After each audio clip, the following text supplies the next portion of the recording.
I died when a marble statue called Eternal Victory fell off a truck and crushed me. I woke beneath another statue of victory while 300 Academy students cheered because a crystal had ranked me last. For a few seconds, I wondered if death had a sense of humor. If it did, it had the subtlety of a cow falling through a roof. I was kneeling in the center of a white arena. My lip was split. My right hand rested on a black testing crystal, and a thin red stone lay beside my fingers. Above me, a golden board carried 300 names. Mine, Finn, had just fallen from place 212 to place 300. Memories entered my head in a hard rush. This was Victory Academy. Every student received levels, money, rooms, and social rank through wins. The winner took experience from a duel. The loser received pain and a useful view of the ceiling. The body I had entered belonged to a scholarship student. He had trained for 6 years to reach this ceremony. 30 seconds before my arrival, someone had placed a forbidden focus stone inside his glove. The examiner held up the red stone. "Cheating during the patron test," he said. 61 points removed, scholarship canceled, meal credit canceled, dormitory token canceled. The crowd laughed again. I looked at Jace. He stood beside the examiner in a blue coat with silver buttons. His family crest was carved into every button. It was also carved into the red stone, though the examiner kept his thumb over that part. Jace needed the last funded place. His father had paid for half the new arena roof. The academy had chosen the roof over me. It was unfair, public, and very efficient. "Finn," Jace said loudly, "you should be grateful. The academy is still allowing you to finish the ceremony." "How kind," I said. He had expected begging. My answer made his smile bend at one corner. The examiner snapped my bronze scholarship badge in half. One piece hit the floor. The other landed in a cup held by a student in the front row. Even the broken badge had found better housing than I had. The golden board rang once. My name settled at the bottom. My level was 1. My experience was 0. I owned no coins, no meal credit, and no bed. Then the patron ceremony began. One by one, lights descended from the painted sky above the arena. The god of blades chose the strongest swordsman. The lady of flame chose the best fire mage. The god of fortunes chose a boy whose family already owned 7 mines, proving that divine beings also enjoyed easy work. Every chosen student received applause. Golden marks appeared beside their names. At last, I stood alone. The sunlight faded. Something small fell from the sky and struck the floor near my boot. It was a wooden statue. The statue wore one sandal. Its nose was cracked. A tiny sign hung around its neck, "God of Losers." Silence lasted for half a breath. Then 300 students laughed so loudly that birds left the academy roof. "That patron has no temple," someone shouted. "It has one altar," another voice replied. "The kitchen uses it to hold the rubbish bin open." Jace wiped tears from his eyes. The examiner did not laugh, but his shoulders moved. The golden board changed. A gray mark appeared beside my name, and the academy voice declared that my patron rating was the lowest recorded in 80 years. I was already in last place, so the board could not move me lower. It shook twice, as if searching for a basement. I picked up the statue. A quiet voice spoke inside my mind. It did not sound grand. It sounded like a tired man who had been woken before breakfast. 3 class paths had opened to me. Heir of defeats, eternal student, king of comebacks. The public descriptions were terrible. Heir of defeats promised growth after failure. Eternal student promised that learning would never end. King of comebacks promised strength to those who had already fallen. In a world where only winners gained experience, every line sounded like a polite way to say useless. The private rule came next. After an honest defeat against an opponent who was truly stronger at the beginning of the fight, the difference in strength would become experience. I would also be shown one decisive mistake of my own. I read the rule twice in my memory. It did not say I had to enjoy losing. It did not say I could surrender. It said the defeat had to be honest. That was enough. I chose Heir of Defeats. Gray light entered my chest. The wooden statue yawned. The entire academy had seen rubbish fall into my hands. Only I knew that the rubbish had just broken the first law of their world. Jace walked onto the arena before the ceremony ended. "Since you no longer have a room," he said, "I can offer you work in my house. You may carry my training swords. If you apologize for cheating, I may even feed you." The students close to him laughed. Others watched the ranking board. Public offers from high-ranked students were recorded as social favors. If I accepted, Jace would gain 5 reputation points for charity. He had taken my scholarship and now wanted a reward for feeding me crumbs. "I have a better idea," I said. "Fight me." His smile returned. The examiner leaned forward. Eva, a girl wearing the white cord of the top 10, stopped near the arena gate. Until then, she had watched the ceremony with the bored face of someone waiting for rain to finish. Now she looked directly at me. Jace spread his arms. "You are level 1, I am level 4. That is why I asked you." The laughter became confused. Jace glanced at his friends. Refusing a last-ranked student would cost him reputation. Winning would take less than a minute. "Fine," he said. "One official duel. When you lose, you will apologize on your knees. When I win the rematch, you will pay me 50 silver. He blinked. "You are already planning a rematch?" "I like to plan my afternoon." The examiner approved the first duel. A clear barrier rose around us. 300 students remained in their seats because public disaster was more interesting than lunch. Jace drew a thin steel sword. I received a dull practice blade from the arena rack. The bell rang. He was faster than the body memories had promised. His first cut drove my blade aside. His second struck my ribs. Pain folded me, but I stayed upright. The honest condition mattered. I could not kneel and collect a reward. I attacked with everything the level 1 body had. Jace stepped away, almost lazy. He made sure the crowd saw him smile. Then his shoulder turned. I watched the shining edge of his sword. The flat of the blade hit my temple. The arena became white, then black, then hard beneath my back. The examiner counted to 3 and named Jace the winner. The golden board removed another 5 rank points from me. The students cheered. Jace placed one boot near my hand and waited for an apology. Instead, the tired voice of my patron spoke. My defeat had been accepted as honest.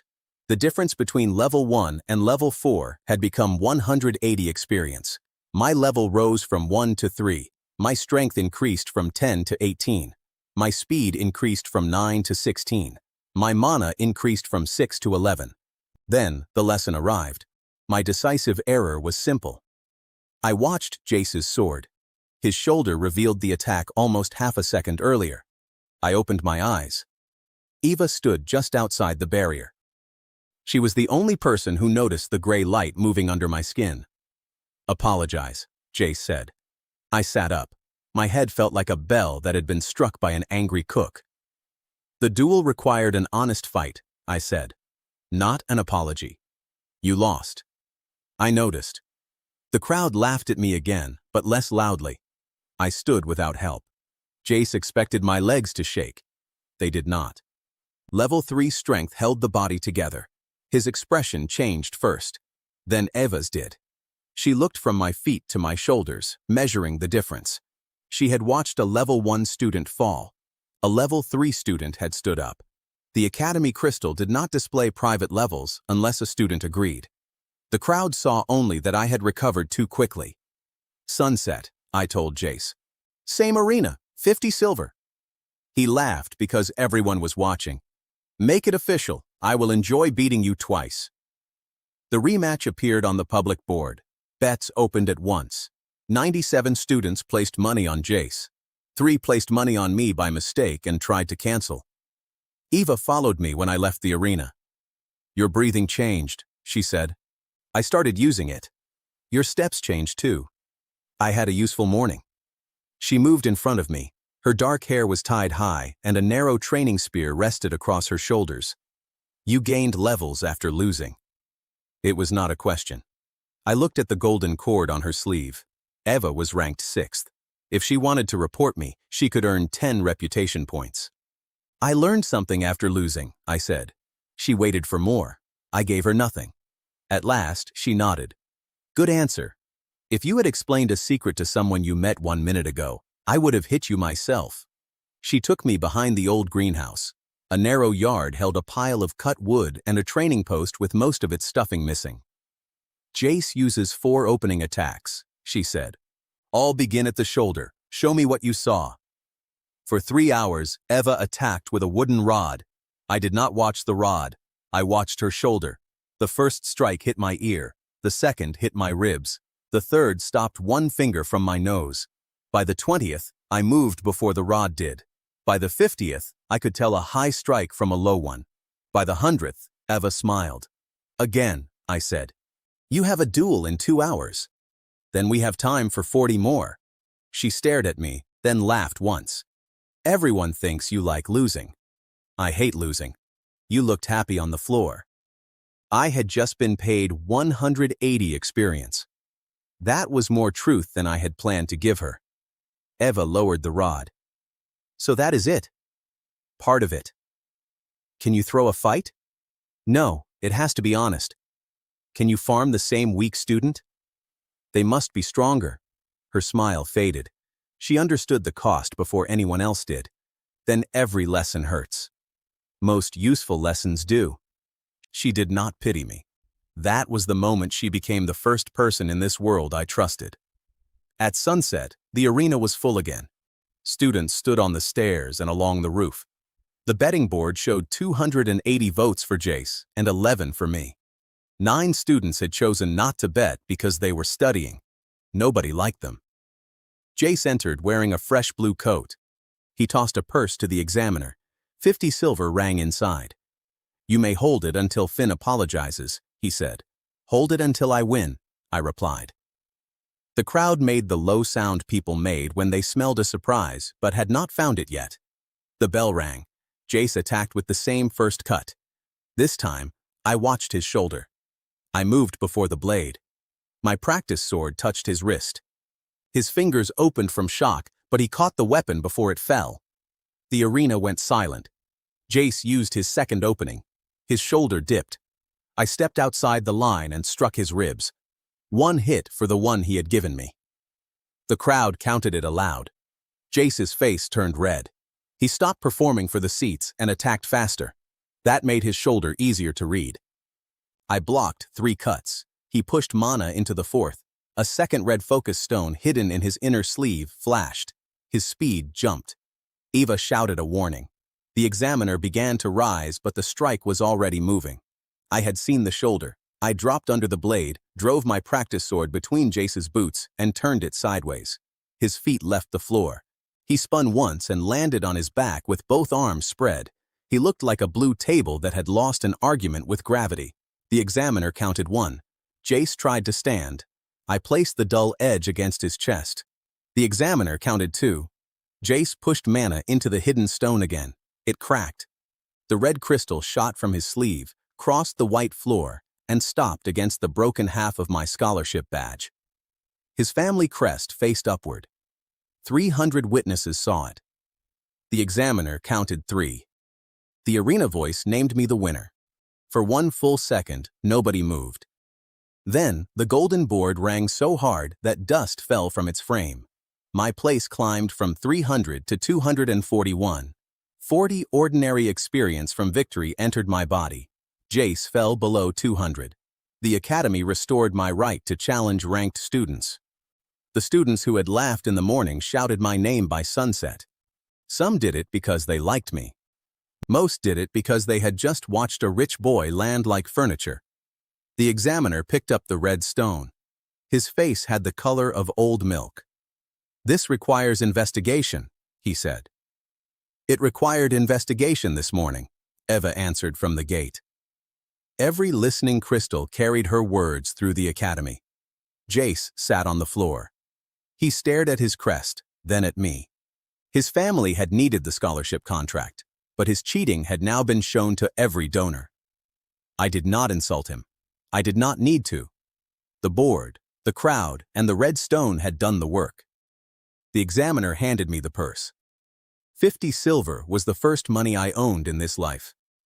Ava and I spent 6 silver before the market closed. We bought beef, 2 onions, 4 potatoes, a round loaf, salt, and a small jar of dark sauce. She showed me the abandoned gardener's house behind the greenhouse. It had 1 room, a stone stove, and a roof that leaned left like it was listening to the ground. The academy no longer provided me a dormitory, but nobody was using the house. That made it mine until someone important noticed. We swept dust from the floor. Ava repaired the stovepipe with clay. I cut the beef into small pieces and browned it in a black pot. Fat hissed against iron. I added onions until they turned soft and sweet, then potatoes, salt, sauce, and water. The smell filled the small house.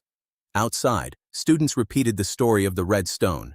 Each retelling made Jace fly a little higher before he fell. By the 10th version, he had crossed the arena roof. Eva tore the warm loaf in half. Steam rose from the soft center. "You earned 50 silver," she said. "We spent 6. You have 44. I also have a house." She looked at the leaning roof. "You have part of a house." We ate the stew from wooden bowls. The beef was tender. The potatoes had absorbed the dark sauce. The bread caught every drop. My ribs hurt. My head hurt, and the chair had only 3 reliable legs. It was still the best meal Finn's memories contained. The golden board outside rang at midnight. A new official challenge appeared in letters large enough to read through the window. Hugo, the dormitory prefect and student ranked 71, had challenged me for the next morning. The conditions followed. If I won, I would receive 2 gold and a restored dormitory token. If I lost twice, I would be expelled before sunset. Eva slowly put down her spoon. The wooden god of losers opened one painted eye. His tired voice spoke inside my mind. "Your first lesson was cheap," he said. "Tomorrow's will cost more." Hugo arrived before breakfast with 12 dormitory guards and a locksmith.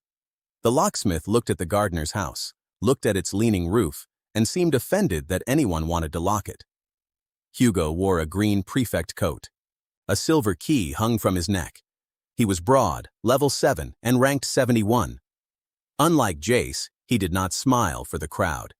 He carried a stack of account books under one arm. Students filled the path behind him. News of my challenge had traveled through every dormitory before dawn. Half the academy had come to see me expelled. The other half had come because the dining hall porridge was gray again.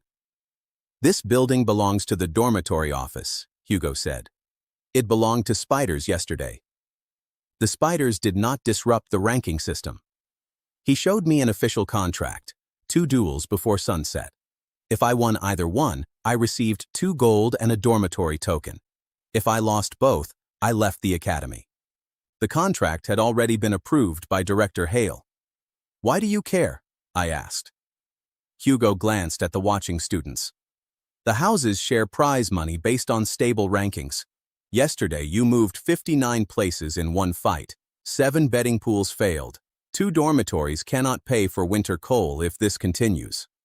That was a real motive. He was protecting hundreds of students and the system that gave him power over them. It did not make the contract fair.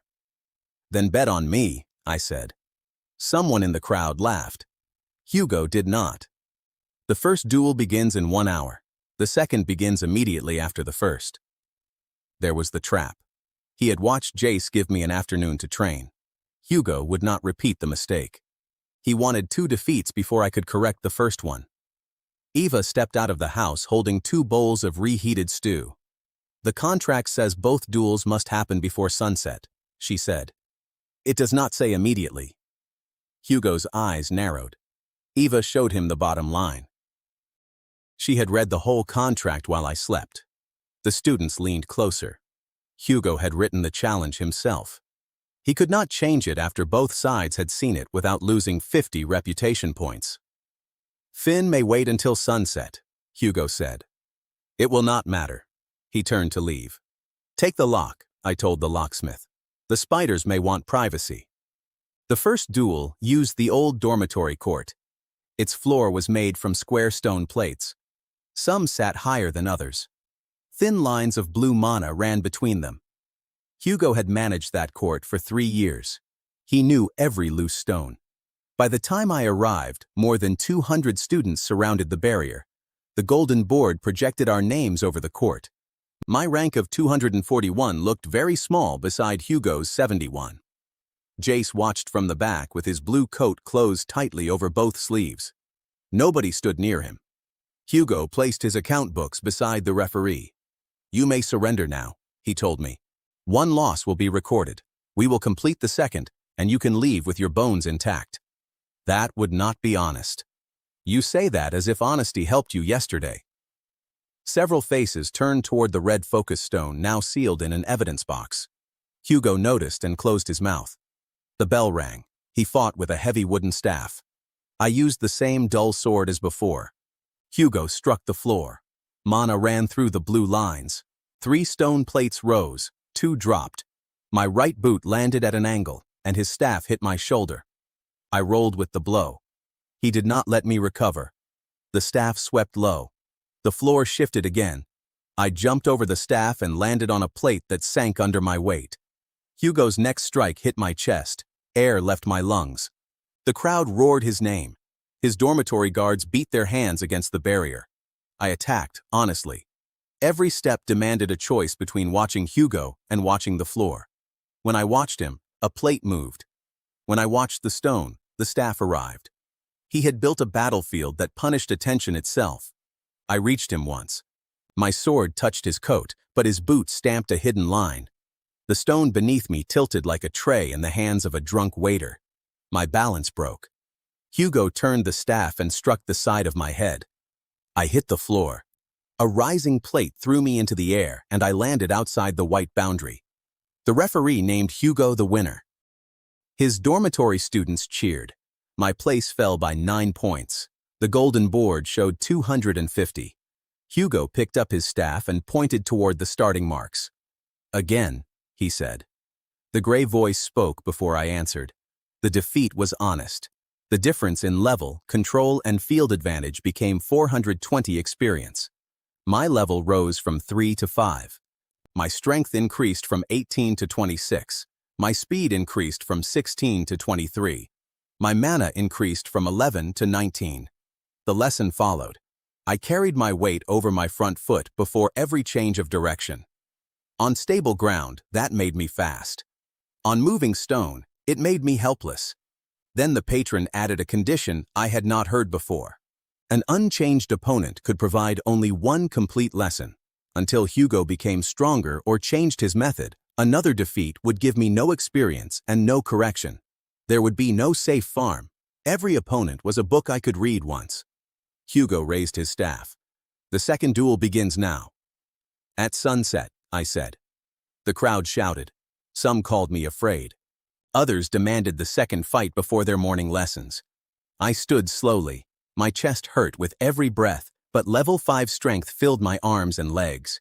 Hugo noticed. His staff lowered by 1 finger. "You were slower 1 minute ago," he said. I was carrying less experience. The court became quiet.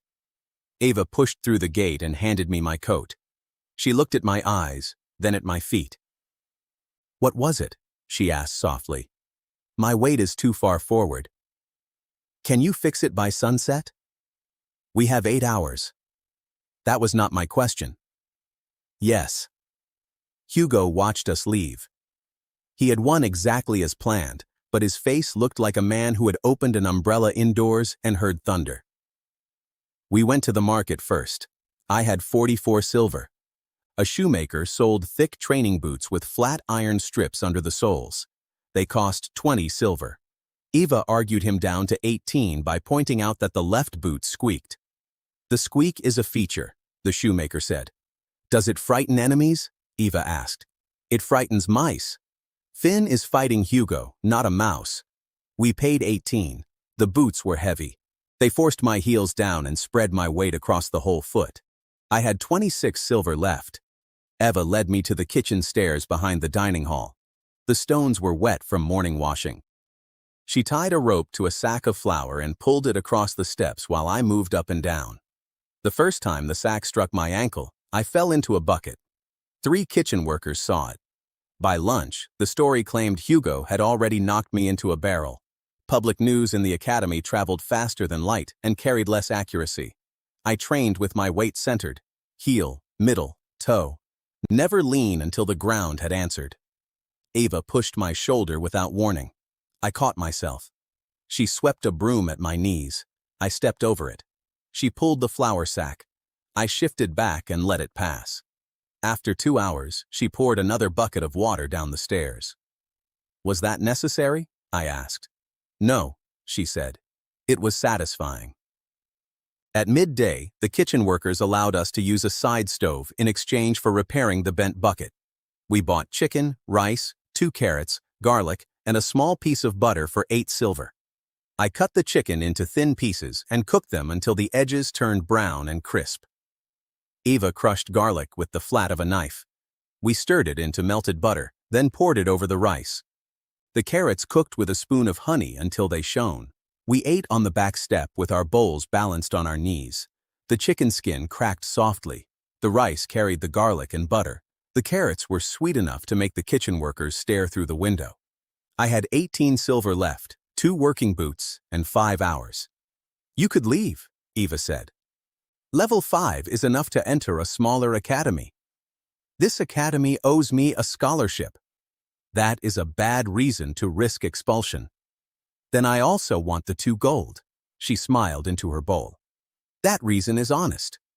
We trained on the stairs until my legs shook. Then we returned to the gardener's yard. Ava struck at me while 2 guards pulled ropes tied to flat boards under my feet. Every time a board moved, I centered my weight before choosing a direction. Students gathered along the greenhouse wall. At first, they came to mock. Then they began counting how many strikes I avoided. At 20, the laughter stopped. At 40, someone ran to tell Hugo. At 60, the betting board changed. My chance of victory rose from 1 in 20 to 1 in 6. Hugo arrived after the 70th. He watched without entering the yard. I looked at him once. He left before I reached 80. At sunset, every seat around the dormitory court was occupied. Students watched from windows. The dining hall cooks stood on the roof with their aprons still on. A silver viewing mirror carried the match into all 4 dormitories. Hugo had replaced 6 loose plates during the afternoon. He had also changed the mana pattern. That was clever. It was not enough to make him a new opponent. His level, method, and central advantage remained the same. A second defeat would still pay nothing. There would be no third chance. The referee lifted the contract. If Finn loses, his enrollment ends tonight. If he wins, Hugo will pay 2 gold and restore his housing token. Hugo stepped onto the starting plate. "I did not write this contract because I hate you," he said quietly. "If the ranking economy collapses, students go cold this winter. Then we should fix the economy. You think one strange class makes you able to fix an academy? No, but it makes me able to fix this floor." The bell rang. Hugo struck the stone. The plates moved in a pattern I had never seen. The front row rose. The center dropped. Blue lines flashed beneath my boots. I kept my weight centered. His staff passed my shoulder. The crowd gasped. He attacked again. I stepped from heel to middle to toe. A plate tilted. I did not fight it. I let the angle carry me beside him and struck his upper arm. 1 clean hit. The golden board flashed. Hugo drove the staff down with both hands. 5 plates jumped. I moved across them without leaning, each step small and balanced. The iron strips under my boots struck stone with loud, flat sounds. The left boot squeaked. The shoemaker had been right. It did not frighten Hugo. It made 3 students in the front row laugh at the worst possible moment. Hugo glanced toward them. I hit his ribs. His face hardened. He pushed more mana into the court. The blue lines brightened until every plate trembled. He had one final technique. Finn's memories knew its name: dormitory wave. Hugo swept his staff. A line of rising stone raced toward me. I could not jump over it. I ran toward it. The audience stood. At the last plate, I centered my weight and let the rising stone throw me forward. I passed above the staff, turned in the air, and brought my dull blade down across Hugo's shoulder. He stumbled toward the boundary. He drove the end of his staff into a control line. The plate beneath his own foot rose too fast. Hugo flew backward. Beyond the barrier stood the old dormitory fountain. The barrier allowed a defeated fighter through but stopped weapons. Hugo crossed the white line, passed through the clear wall, and landed sitting in the cold water. His green coat spread around him like a large wet leaf. For a heartbeat, nobody spoke. Then all 4 dormitories heard the splash through the viewing mirrors. The referee named me the winner. The cooks on the roof cheered first. The students followed. Even some of Hugo's guards laughed before remembering who paid them. The golden board rang. My rank climbed from 250 to 93. The victory gave me 120 ordinary experience, but my level remained 5. My reputation changed from suspected cheater to official challenger. Hugo climbed out of the fountain. Water poured from his sleeves. He looked at the court, the crowd, and the account books beside the referee. Then he removed the silver key from his neck. "The contract says a restored dormitory token," he said. He tossed me the key. "That is the master token," a guard whispered. "I know," Hugo said. The crowd heard him. Hugo had tried to protect his authority with a public contract. Now that same contract forced him to honor a result he hated. He paid the 2 gold. I had spent 26 silver during the day, so my total wealth became 2 gold and 18 silver. "The winter coal problem is real," Hugo said as we left the court. "Bring me the account books tomorrow." "Why?" "Unstable rankings create larger viewing crowds. Larger crowds create larger betting fees. You are treating movement as a loss when it is a product." Hugo stopped dripping for long enough to think. By the time we reached the gardener's house, 2 dormitories had started selling hot drinks to the people still discussing the duel. The coal problem was not solved, but it had earned 12 silver before dinner. Ava unlocked the house with Hugo's master key. It also opened every dormitory door, 3 storage rooms, and the faculty bath. "We should return this," she said. "Tomorrow." "Why tomorrow?" "Tonight the roof may fall. I want access to better housing." We laughed and reheated the remaining rice. I sliced the last pieces of chicken, crisped them in the pan, and poured the garlic butter over everything. Rain tapped the leaning roof. The small stove made the room warm. Outside, students argued about whether my first loss had been planned. None of them understood the difference between choosing a stronger opponent and throwing a fight. The god of losers sat on the shelf above the stove. Someone had placed a tiny piece of bread in front of him. Eva denied doing it. The golden board rang before we finished eating. Damon, captain of the academy duel team and student ranked 14, had issued a new order. Beginning at dawn, no ranked student could grant me a rematch. A special tournament would test whether I could win without first losing to the same opponent. The prize was 6 gold. Failure would return me to last place. At the bottom of the order, Damon had added 1 sentence for the whole academy to read. "Without a prepared rematch, Finn is ordinary." Eva looked at me across the warm bowls. I looked at the gray statue. The god of losers closed his painted eye. "Good," I said. "Tomorrow I will learn from someone else." At dawn, I asked Eva to defeat me. She was drinking water beside the greenhouse. She lowered the cup very slowly. That is the least romantic sentence anyone has ever said before sunrise. Damon banned rematches. He did not ban first matches. "I am ranked 6th. That is why I asked you." She looked toward the academy towers. The special tournament would begin in 4 hours. Damon had chosen 3 opponents for me. I would face each once. The last would be Damon himself. His plan was intelligent. He believed my power showed me how to beat the person who had defeated me. If I could not fight that person again, my advantage disappeared. He misunderstood the lesson. The system showed one mistake of mine. A mistake belonged to me, not to my opponent. I believed the correction would travel with me. Belief was useful. A test was better. "No public board," Eva said. "A private training duel. Hugo will witness it, and we stop if you are seriously injured." Hugo stood near the yard with his account books. His coat was dry, but students had already placed a small toy fountain on his desk. I am here because Finn still has my master key, he said. You are here because you want to see how this works, Eva replied. Hugo considered lying, then opened a book instead. Eva and I faced each other inside a chalk circle. She held her narrow practice spear. I held my dull sword. She was level 10. I was level 5. The difference felt like standing beside a quiet river and realizing it was deep enough to swallow a house.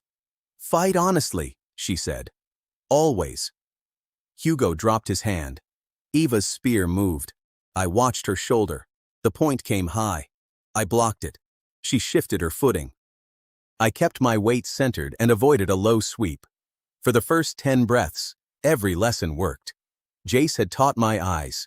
Hugo had taught my feet. I reached Eva's guard and began a counterattack. Her spear reversed before my sword completed half its path. The wooden shaft touched my throat. I stopped. That was fast, Hugo said. The fight is not over, Eva replied. She pulled the spear away and gave me space. It was a training duel, but the system required a real result. She would not claim victory from a touch. I attacked again. Eva retreated. Her shoulder turned. The spear point moved left. I read the line and began my counter. The left attack had been a feint. The shaft struck my knee. I dropped one hand to the ground. Eva spun the spear and hit my sword from my grip. The point stopped against my chest. I tried to rise. She drove forward.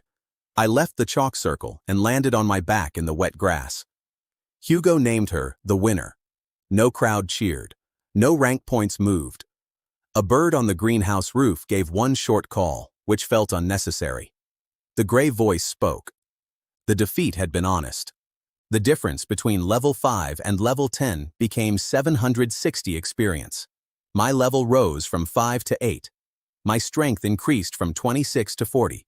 My speed increased from 23 to 37. My mana increased from 19 to 34. My mistake appeared. I began my counterattack as soon as I recognized the apparent attack. I committed before the opponent's balance passed the point where a feint was impossible. The correction was not to become slower. It was to wait one fraction longer. Then my class name changed. Heir of Defeats became Eternal Student. No new skill appeared. No weapon fell from the sky. The same single rule remained, but the system confirmed what I had guessed. Once corrected, a personal lesson applied against every opponent. A true lesson did not care who had taught it. I stood. Eva's eyes widened. She had felt the change from 5 levels away. 8, she said. Yes. Hugo dropped his pen. You gained 3 levels from 1 loss? She was a very good teacher. Eva tried not to smile. She failed. Again, I said. Damon banned rematches. Not a duel.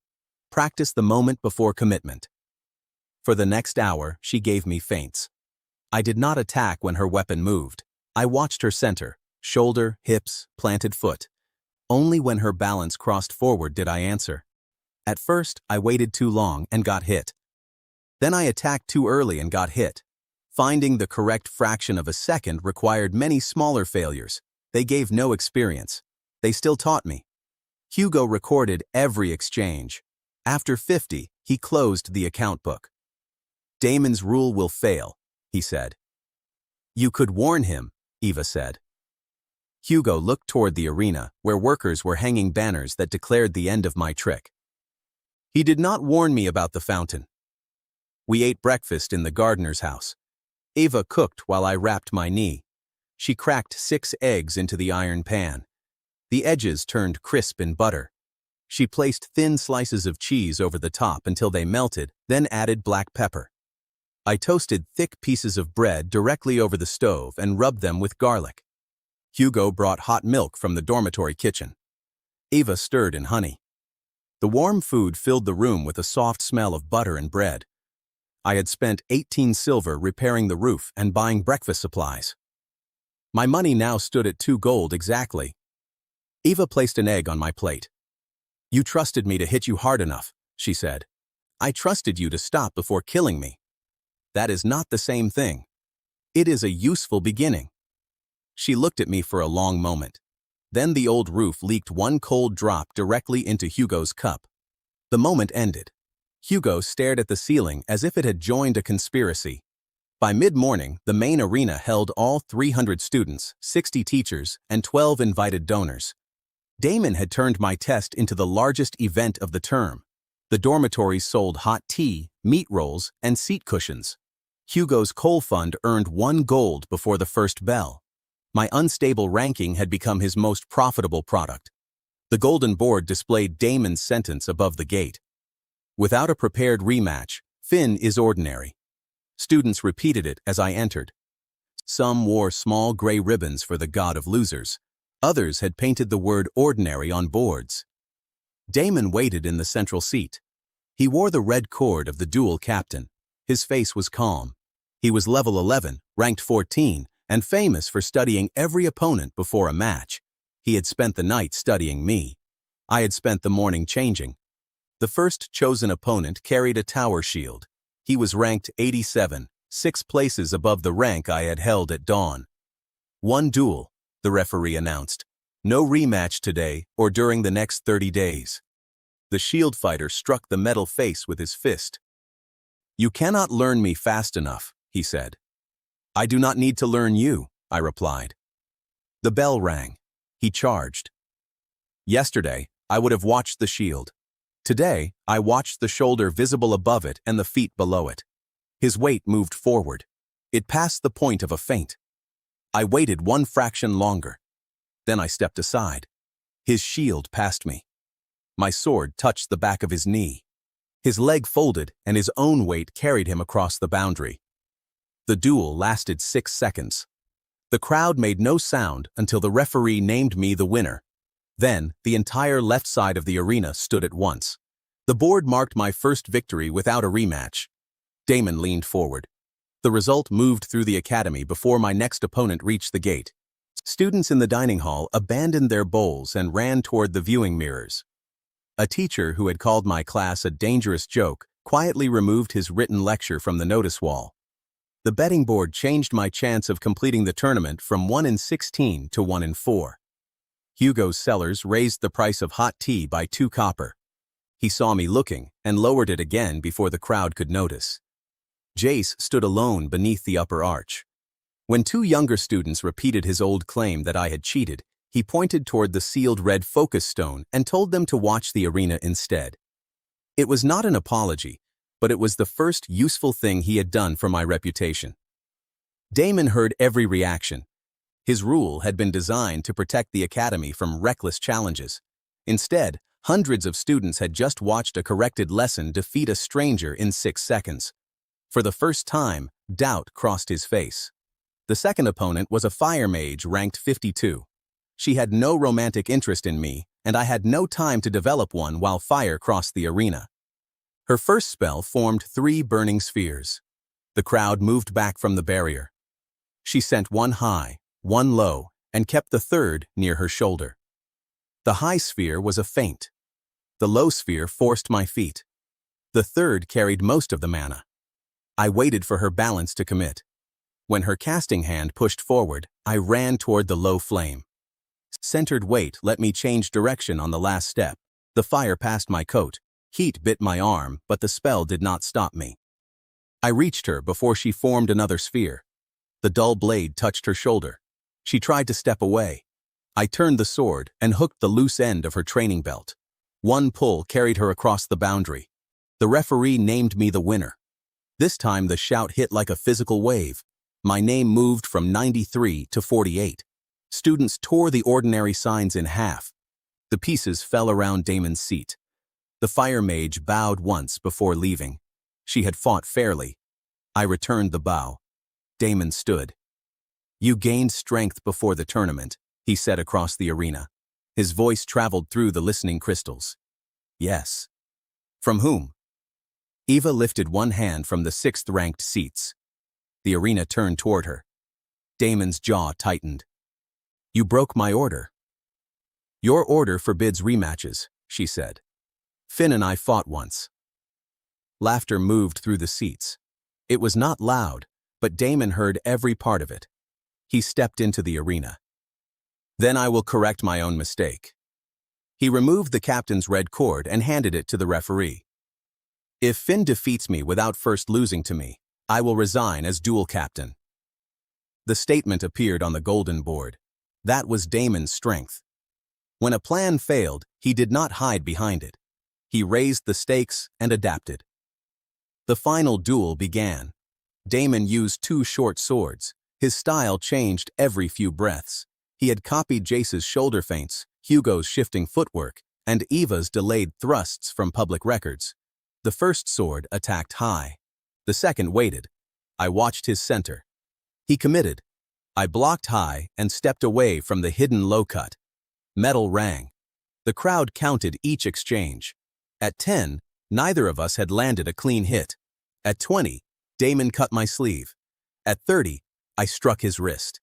He changed his footing and drove me toward the boundary. His strength was higher. His experience was greater. He had not become captain through a family payment. I could not overpower him. So I gave him a lesson he had not expected. I repeated my old error. His right shoulder moved. I began a counter too early. Damon saw it. He changed the right attack into a feint and sent the left sword toward my open side. That was what he had studied. But I had not committed my balance. My early counter was only an arm movement. My feet remained centered. I turned under the left sword and stepped inside his guard. The hilt of my blade touched his chest. Damon staggered. I hooked one ankle and pushed his shoulder. He fell, rolled, and stopped with one hand outside the white line. The bell rang. The referee stared at Damon's hand. The viewing mirrors showed it from 3 angles. Every student saw his fingers resting beyond the boundary. The referee named me the winner. For 2 breaths, Damon remained still. Then he stood and bowed to me. The arena exploded. Students jumped on the benches. Gray ribbons appeared above heads. Hugo's tea cellars ran out of cups. The golden board rang again and again as my place climbed from 48 to 17. Damon took the red captain's cord from the referee. He held it before the crowd. I said Finn was ordinary without a prepared rematch, he said. The arena quieted. He tore his own sentence from the board and placed the red cord over the broken words. I was wrong.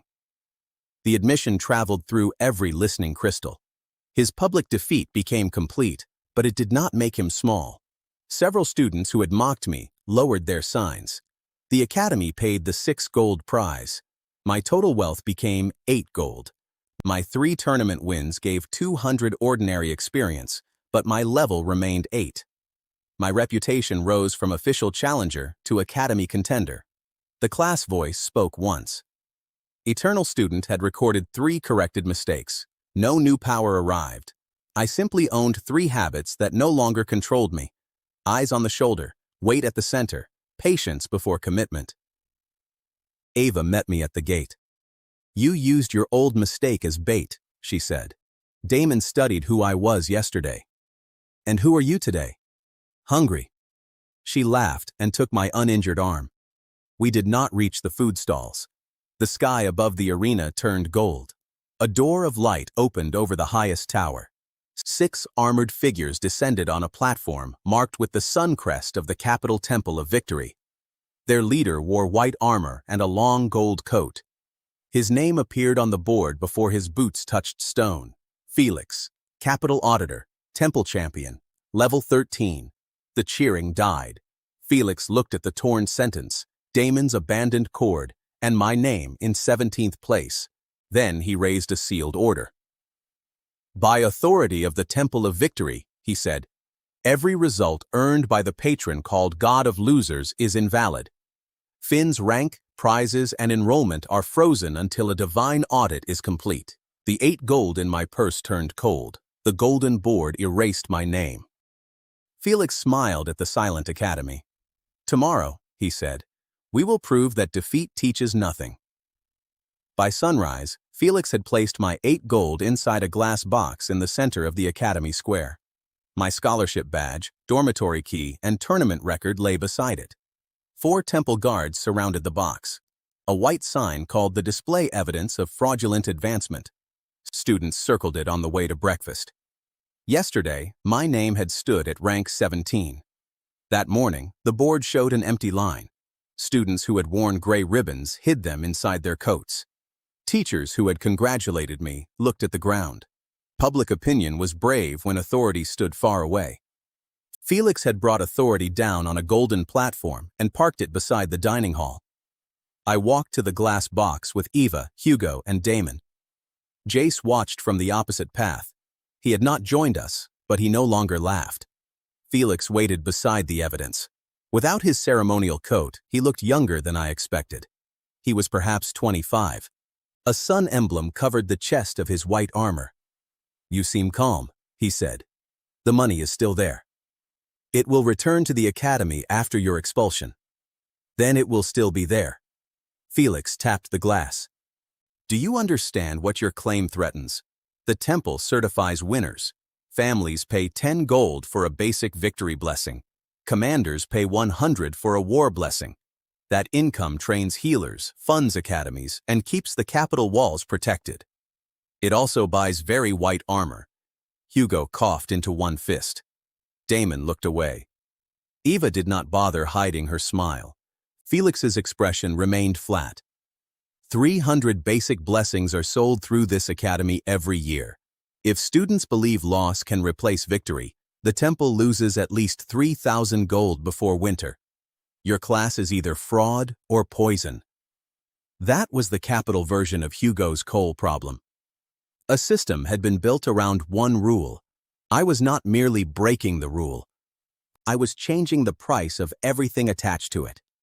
"Then audit me," I said. "That is why I came." Felix pointed toward the main arena.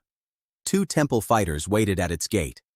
One carried a long shield, the other carried a chain staff. Their public levels were 12.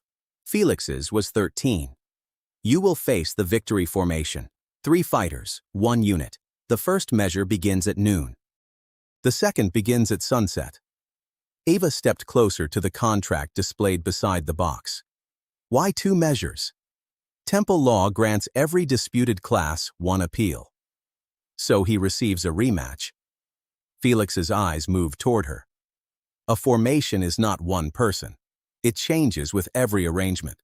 Finn's rumored ability cannot learn 3 opponents from 1 loss." He had built his trap from Damon's failed idea and made it wider. He also believed the class taught enemy weaknesses. "What happens if I win the appeal?" I asked. "Your results return. The temple pays an audit bond of 20 gold. You receive the ranking value of defeating the formation. And if I lose? Your patron mark is burned away. You leave the academy. Every student who used your method loses all rank gained this week." The square became quiet. During the last 2 days, 27 students had challenged stronger classmates. Most had simply been injured. 4 had won later rematches and gained rank through ordinary experience. Felix had tied their results to mine. He wanted the audience afraid of my failure. "I accept," I said. The contract turned gold. The glass box locked itself. By noon, the arena held more people than it had been built to hold. Donors occupied the upper seats. Students stood along the walls. The Capital Temple opened public viewing mirrors in 9 city squares. Felix wanted a public execution of my claim. Hugo sold the viewing rights to food merchants for 4 gold. He placed every coin into the winter coal fund. "If you lose, at least the dormitories will be warm," he told me. "Your support is touching." "It is practical." Damon had studied the victory formation. He drew 3 circles in the dust. "Felix directs. The shield controls distance. The chain controls escape. If you focus on any one of them, the other 2 close the triangle. Then I will watch all 3. Human eyes do not work that way. That is why the first measure exists." Damon understood. His face tightened, but he did not tell me to stop. Eva checked the leather guards around my ribs. "The combined level is at least 37, she said softly. "You are level 8. Combined levels do not add cleanly. Broken ribs do. I will try to keep the number low." She pulled one strap harder than necessary. That was for the joke. The formation entered to music from silver horns. Felix raised one hand, and the crowd in the Capitol mirrors became visible above the arena. Thousands of strangers watched from the city squares. I entered without music. Someone in the student seats began striking a spoon against a cup. Other spoons joined. The sound was uneven and foolish. It was also mine. The first measure began. The shield fighter advanced. I watched his shoulder and moved away from the charge. The chain came from my blind side. It wrapped my sword arm and pulled. Felix's blade struck my back. I turned, centered my weight, and waited for Felix to commit. His attack became real. I countered. The shield hit me from the side. Every lesson worked against the person in front of me. The formation punished the space I stopped seeing. I broke the chain once. I struck the shield twice. I forced Felix back 3 steps. Each success narrowed my attention. The chain caught my ankle. The shield lifted me. Felix's sword touched my chest and released a burst of golden mana. I crossed the boundary in the air and struck the barrier hard enough to crack one of its support stones. The referee named the formation the winner. The capital squares cheered. Temple flags moved in the mirrors. Felix raised his sword to them. Inside the academy, the spoon stopped. I lay beside the boundary and waited for the gray voice. The system recognized the 3 fighters as one coordinated opponent. Their actual strength, external blessings, terrain control, and combined advantage became 1,600 experience. My level rose from 8 to 12. My strength increased from 40 to 62. My speed increased from 37 to 58. My mana increased from 34 to 60. The lesson came with a sharp memory of every strike. My attention became a tunnel whenever I chose a target. I saw danger clearly, but only one piece at a time. I needed to hold the entire field before choosing where to act. The lesson was useful. The number was more useful. 1,600 experience was too much. The 2 level 12 fighters and Felix at level 13 should have produced less than 1,100 under the class measure. The extra 500 meant the formation had entered with hidden external strength. Felix approached while healers checked my ribs. "1 measure remains," he said.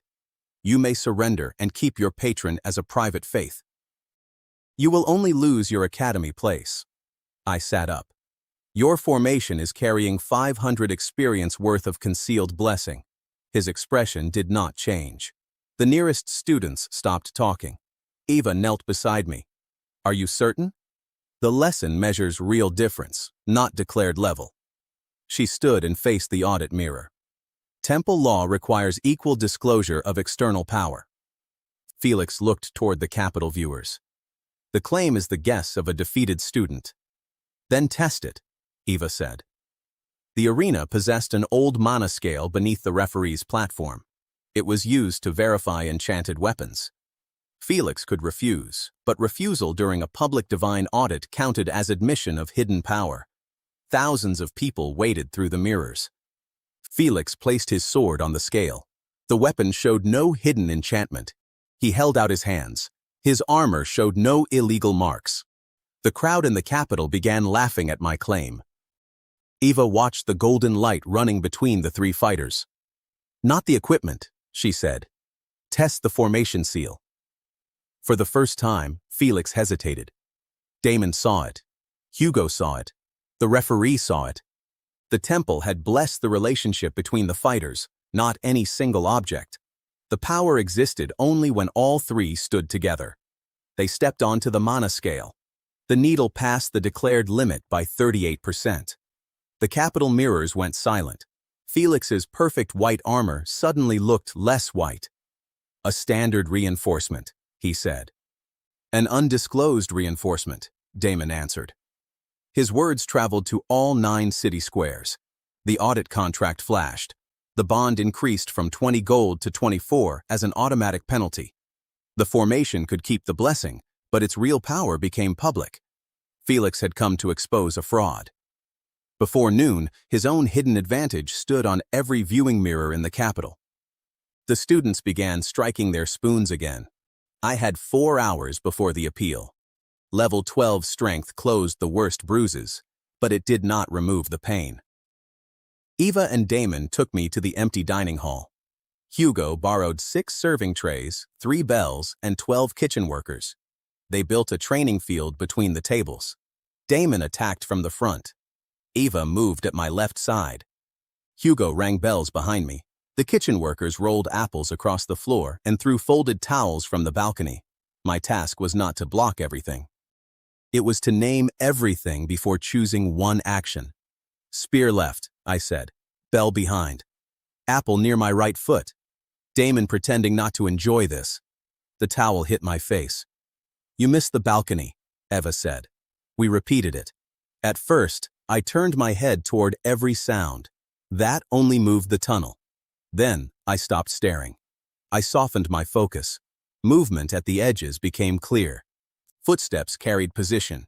Air changed when a weapon passed behind me. At the 50th attempt, I avoided the spear and the towel but stepped on an apple. At the 70th, I caught the apple and threw it at Hugo's bell. At the 100th, Damon lowered both swords. You can see the field, he said. Not perfectly. Perfect is a temple word. We had 1 hour left. The kitchen workers refused to let us train hungry. They roasted 2 chickens with butter, salt, and crushed herbs. Potatoes cooked beneath the birds and caught the hot juices. Eva glazed sliced apples with honey in the iron pan until their edges turned dark and sweet. We ate around one long table. The chicken skin was crisp. The meat came away from the bone with steam. The potatoes were soft inside and brown outside. The apples tasted of honey and smoke. For 10 quiet minutes, there was no temple, no ranking board, and no divine audit. There was only warm food, sore muscles, and people who had once stood against me. Hugo raised a cup of water. To unstable rankings, Damon raised his cup. To corrected mistakes, Eva looked at me. To coming back. I touched my cup to hers. The appeal began at sunset. Every academy seat was full. The 9 capital squares had become 18. Merchants sold gray ribbons beside temple flags. My first defeat had not ended the story. It had doubled the audience. Felix entered the formation with the hidden blessing now declared. Golden lines connected the 3 fighters. Their combined pressure made the barrier hum. You know our strength, Felix said. It changes nothing. It changed the price.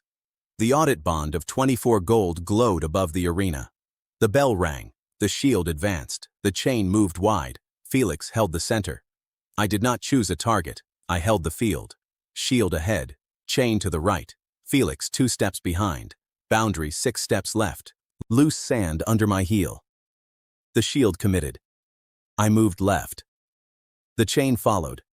I stepped over it without looking down and struck the metal links toward Felix. He blocked. For half a breath, his sword and the chain occupied the same space. The formation narrowed. I attacked the shield fighter, then stopped before committing. The shield turned toward me. The chain fighter moved to close the triangle. I moved through the open center. The crowd rose. Felix met me with a golden cut. I watched his shoulder and waited for his balance. The attack became real. I stepped inside it and struck his wrist. His sword fell.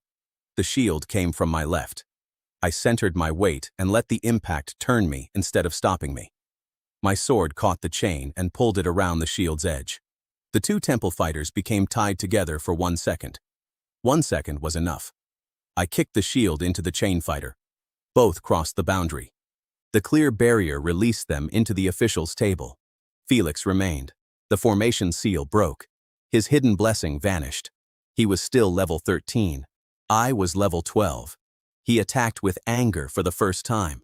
His shoulder showed the line. His feet showed commitment. His eyes showed only me. He had entered the same tunnel I had just escaped. I retreated toward the boundary. He followed. The capital mirrors showed his golden blade driving me back. At the last step, I stopped watching the blade. I watched the field. There was a fallen length of chain near Felix's rear foot. I blocked high and kicked the chain across his heel. His balance broke. I turned his sword aside and pushed his shoulder. Felix crossed the white line. He did not land in a fountain. The official's table had already been occupied. He landed inside the glass evidence box. The box shattered beneath him. My 8 gold scholarship badge, dormitory key, and tournament records scattered across his white armor. The capital watched every coin bounce. The referee named me the winner. The academy roar drowned out the silver horns. The audit contract restored my enrollment. My rank returned at 17, then climbed to 2. My 8 gold returned, and the temple bond paid 24 more. After I gave 4 gold to Hugo's winter fund and spent 1 gold on the roof and kitchen trays, I owned 27 gold. The board named me the first verified eternal student in recorded history. Felix stood among broken glass. His audit seal split across the center. He had arrived to erase my name. Now, 18 capital squares watched my name shine above his. He looked at the gray patron statue in Ava's hands. "The temple will not accept this," he said. "The temple just signed it," Damon replied. The crowd repeated the sentence until it traveled through the mirrors. Then every golden line in the arena went dark. The sky opened. A name appeared above mine on the ranking board. It was not a student name. It burned so brightly that the stone around it began to smoke. God of Victory. The system recognized a stronger available opponent and offered me a formal duel. Director Heir finally left his tower. He crossed the arena with 6 teachers and tore the duel seal from the board. "No," he said. His voice shook the barriers. "From this moment, Finn is forbidden from accepting any duel. No student, teacher, patron, or divine avatar may fight him inside this academy." The offer vanished. The god of losers opened both painted eyes. For the first time, his tired voice sounded afraid. "Director Heir has just made a terrible mistake," he said. The next morning, Director Heir nailed the ban to every academy gate. He froze the duel courts and closed the ranking hall. By breakfast, 300 students stood outside our fence. Temple supporters held gold flags. My supporters held gray spoons because Hugo had sold all the ribbons. Director Heir faced them from the path. "There will be no duel," he said. 21 years ago, a divine avatar fought inside the Eastern Court. 17 students and 2 teachers died. I will not permit that again. His motive was not pride. It was a row of 19 names carved into the eastern wall. "Finn will retain rank 2, Heir continued. "His 27 gold will remain his. He may study, but he may not issue or accept a combat challenge." Felix supported the ban. If he could not erase my results, he would lock my growth at level 12 and wait. "Can the director stop the system?" Eva asked. The wooden god of losers sat on the table. Both painted eyes remained open. "He did not stop it," the tired voice said. "He removed every smaller answer." The golden board rang. Heir turned toward it. The ban named every forbidden opponent and closed every academy arena. The system found no legal stronger student. It selected the public road outside the gate and the nearest opponent beyond academy law. The sky became white. The academy gate opened by itself. Everyone looked at Director Heir. The system had obeyed Heir and moved the divine duel 6 steps outside his academy. Eva leaned close to me. "That may be the largest public mistake I have ever seen." Heir stood beneath 300 stairs while the road widened. A circular field of white stone rose from the earth, and viewing mirrors opened above the Capitol. The temple bells rang without human hands. A figure descended through the white sky. The god of victory wore golden armor and carried a bright sword. His face was calm and almost kind, which made him more frightening than Felix. The system limited his projection to level 20, the most the field could survive. I was level 12, and he still carried thousands of years of skill. The god of victory looked at the wooden statue Eva carried to the gate. "Brother," he said. The god of losers answered with a long sigh. "You always did know how to make an entrance." The students stopped breathing. The most honored god in the empire had called the patron of rubbish bins his brother. Felix and the temple guards fell to their knees. The god of victory looked at me. "You have turned defeat into profit," he said. "Students seek stronger foes. My temples have lost 600 gold in 4 days. What do you want?" I asked. "A correction. 2 duels under academy rules. 1 at noon, 1 at sunset. If you lose both, the god of losers surrenders his patron name, and your class disappears from this world." The wooden statue said nothing. "If I win either." I recognize his doctrine. The temple returns every payment taken from this academy for the last year. 100 gold goes to you as the champion's bond. The remaining sum creates a fund for students who continue after honest defeat. The terms appeared above the white field. Director Heir stepped between us. I forbid him to accept. The god of victory glanced at the paper in Heir's hand. You have no authority on this road. You were very clear. Heir closed his eyes. He had built a wall to protect the academy. The god had used it as a chair. I looked at the god of losers. What happens if I refuse? The students who copied you will be told their lessons were shameful. I accept. The divine contract closed around the field. At noon, students filled the walls and towers. The capital expanded its viewing network from 18 squares to 36. The temple expected the first duel to last one strike. It lasted 12. The bell rang. The god of victory crossed half the field before the sound ended. I watched his shoulder. His sword moved high. His balance remained centered. It was a feint. I waited. The real cut came low. I stepped over it. The crowd gasped. Golden force struck my ribs, but centered weight kept me upright. The second exchange broke my left wrist. The third burned through my coat. By the eighth, blood filled one boot. The students stopped cheering and counted quietly.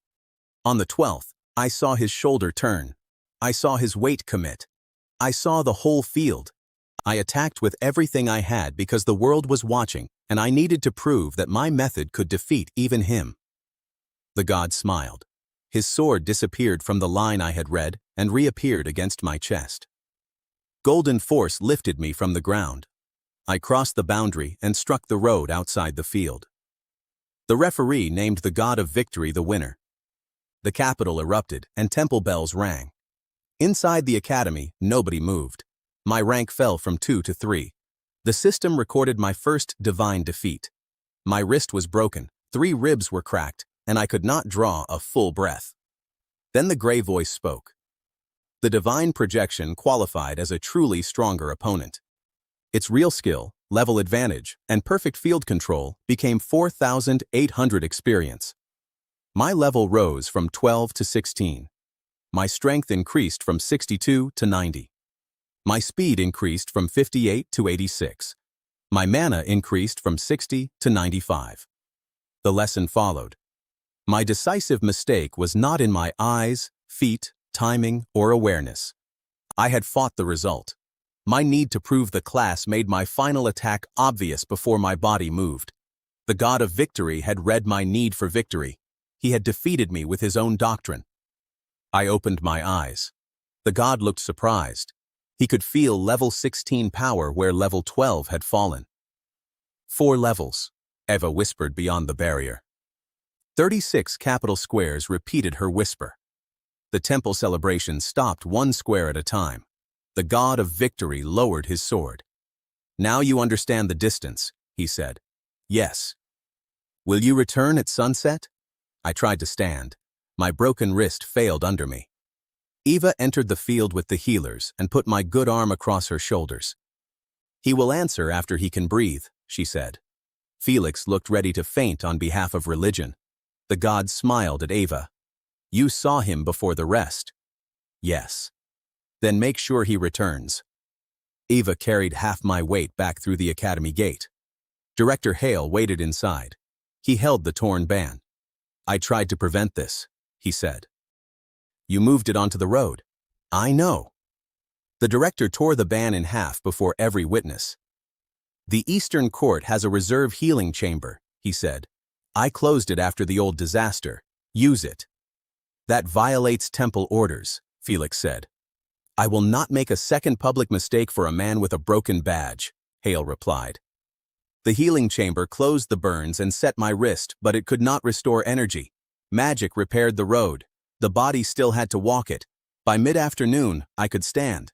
I could not swing a sword without shaking. Eva took me home instead of back to the training yard. The gardener's roof was straight now. Jace waited beside the stove with a basket of vegetables. He looked at the floor when I entered.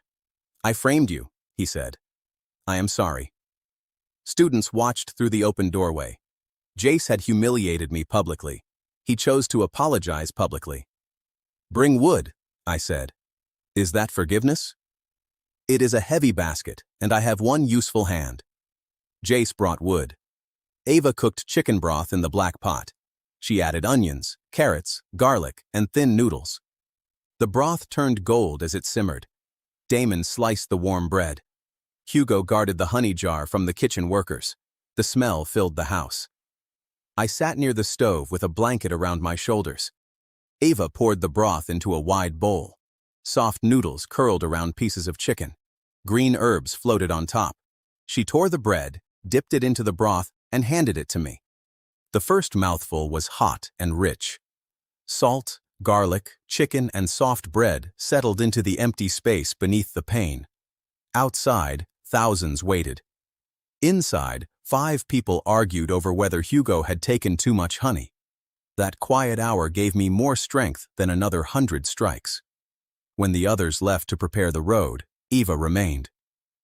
"You do not have to prove anything," she said. That was the lesson. Then why go back? I looked at the wooden statue. Its cracked face watched the stove. "Because I choose the fight, not because the crowd needs a result." Eva nodded. "And if you lose?" "Then I lose honestly." She kissed me once. It was brief, warm, and more frightening than the divine sword because I had no system lesson for it. "Come back anyway," she said. "That part I know how to do." At sunset, the road shone beneath 36 Capitol mirrors. The academy stood behind the barriers, and Director Heir took the referee's place. Felix knelt beside the temple flag. He did not look at me with contempt anymore. He looked worried. The god of victory entered the field. "You are stronger," he said. "Yes." "You still cannot match my skill." "No." The crowd expected a speech about destiny. I had already lost once to speeches inside my head. The god pointed his sword at me. "Then why return?" "To fight the next exchange." Heir rang the bell. The god of victory attacked. I watched his shoulder. The high cut was a feint. I waited until his balance committed and blocked the low strike. Golden force ran through my sword. My boots slid, but my weight remained centered. I did not think about winning. The second attack came from my blind side. I held the whole field and turned before the light reached me. The god increased his speed. Gold filled the arena. I counted only breath and movement. At the 5th exchange, my sword touched his armor. A thin gray line appeared across the gold. 300 students screamed, but I did not fight for them. The god's smile vanished. At the 7th exchange, he drove me toward the boundary. At the 9th, he cut my sleeve. At the 11th, I struck his wrist. 1 shoulder, 2 feet, 1 breath. The whole field.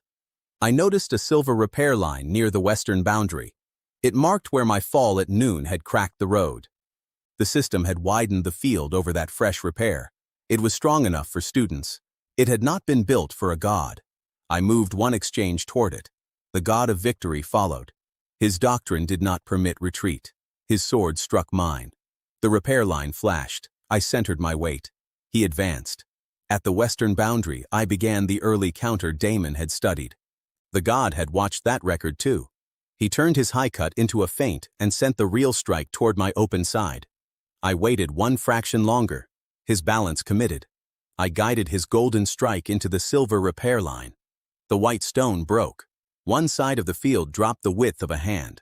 The god of victory had never learned how to recover from an imperfect step. I had. My iron-soled boots struck the tilted stone. The left one squeaked. The old shoemaker shouted that the squeak was still a feature. I stayed upright.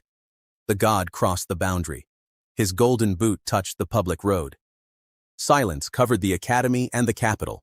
Heir examined the boot and raised 1 hand. "The winner is Finn." The world made a sound like a mountain breaking. Students climbed the barriers. Gray spoons flew into the air.